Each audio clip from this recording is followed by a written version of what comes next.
Good morning मंडळी. तर या गरम गरम चहा प्यायला. आज माझ्याकडे व्हेज आणि नॉनव्हेज असा दोन्ही मेनू आहे.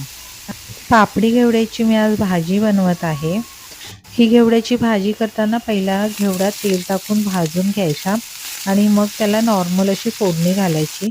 ही घेवड्याची भाजी मग छान होते. घेवड्याची भाजी फोडणी घालताना मी त्यात कांदा, टोमॅटो, बेसिक मसाले आणि आलं, लसूण आणि खोबऱ्याचं वाटप टाकलं आणि छान अशी भाजी परतून घेतली. थोडंसं पाणी टाकलं आणि शिजत ठेवलं.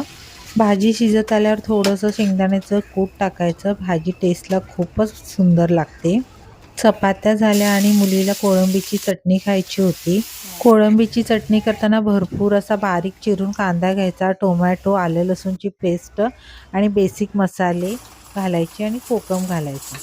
खूप छान चटणी होते, टेस्टला पण मस्त लागते. शेवग्याची शेंगेची आमटी करताना मी आधी शेवग्याची शेंग आणि डाळ शिजवून घेतली आहे आणि मग त्याला फोडणी घातली. शेवग्याची शेंगेची आमटी करताना त्यात मुगाची डाळ टाकली ना की आमटी छान मिळून पण येते आणि टेस्ट पण खूप सुंदर लागते.